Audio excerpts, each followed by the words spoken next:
Today, we're diving into a really powerful sermon from 1977 by Sun Young Moon. He proposed a pretty radical answer to one of life's oldest questions, a question that he says is actually the root of all our problems. Who am I? We all ask ourselves that. We think of it as this personal, internal struggle. But this sermon, it argues something way more dramatic. It says this one question is the single, unresolved problem that's been hiding underneath all of human history. The sermon is incredibly direct about this. It claims the real problem of history isn't war or poverty or politics. It's just I. Right away, the focus is turned completely inward. And that idea, that radical premise, really sets the stage for everything that follows.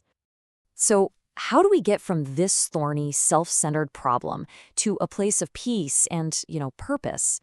Well, the sermon lays out a path. It starts with a really deep diagnosis of the I and leads to what it calls the universal law of service. Okay, so what exactly is this problematic I? According to the sermon, it's not just our individual personality. Nope, it's something way deeper and a lot more historically complex. The text argues that you aren't just you. Your I is actually a historical being. You're the fruit of this huge, tangled family tree. Every cell in your body carries a piece of your entire ancestry, a mix of both good and evil that stretches all the way back. And while there's this connection to a divine origin, there's also this inherited stain of sin. And this right here is the fundamental choice the sermon presents. Are we a being that consumes and exists for ourselves, which it defines as the source of sin? Or are we a being that serves and exists for the whole, which is defined as reflecting the divine? This internal battle is framed as the absolute core of the human condition. So this whole idea of an inherited stain of sin, it brings up a huge question. If we're born into this conflict, where did it all start? I mean, how did humanity even get here in the first place? The sermon doesn't just stop at saying we're sinful. It actually points to a single specific origin point for this whole condition. And here it is. The origin of sin is defined as selfishness, plain and simple. It's described as this inherited mindset from our ancestors who started to see themselves as the center of the universe. And this self-centeredness is presented as the #1 violation of a natural, universal law. And the consequence of this inherited selfishness, it's profound. It literally created this separation, a massive gap between a pure, good, divine origin and what the sermon calls a stained and dirty humanity. So, if selfishness created this huge gap, how on earth can it be bridged? The sermon proposes a solution, a corrective principle it calls the universal law of service. Now, to explain this law, the sermon turns to nature and asks a really simple question. Think about the air you're breathing right now. Do you own it? Do you have a right to it? The text really challenges our basic assumptions about ownership and what we think we're entitled to. And this is where the natural world becomes the perfect model for this universal law. I mean, the sun doesn't shine for itself. The water doesn't flow for itself.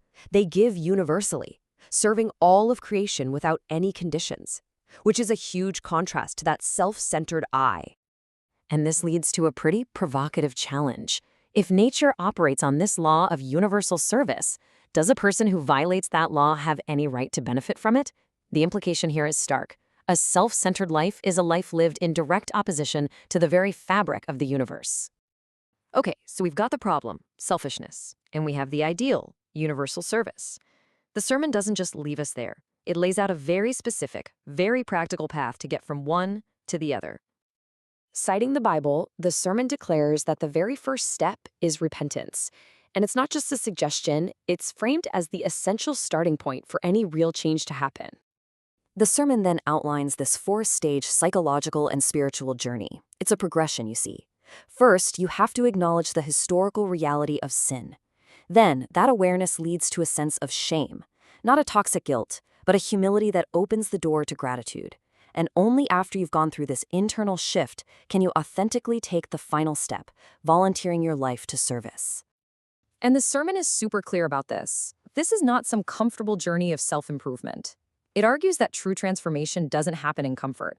It happens on a lonely path, found in a lowly place of suffering. So, what's the ultimate outcome of walking this difficult path? What's the end game? Well, the final section describes a pretty radical transformation. The sermon presents the stakes in the starkest terms imaginable. It claims our default starting position is as royalty in a kingdom of selfishness. The entire purpose of this path is a complete change in allegiance, to be reborn as royalty in a kingdom of service. And this leads to the sermon's central paradox. How does someone become a master of the universe? It's not through power or control. It's through the exact opposite, by first becoming a slave of the universe, dedicating yourself entirely to serving others. This quote just captures it perfectly. It's what the text calls the secret principle. It's basically a formula. Take the lowest position, the servant's position, with the intention to serve, and a higher power will ultimately lift you up to the highest position of master. And so we're left with this final, really challenging question. The sermon's entire logic builds to a conclusion that just flips our deepest instincts about power upside down. Can you truly become the center, not by putting yourself first, but by existing entirely for others? It's a radical idea that challenges the very definition of who I am.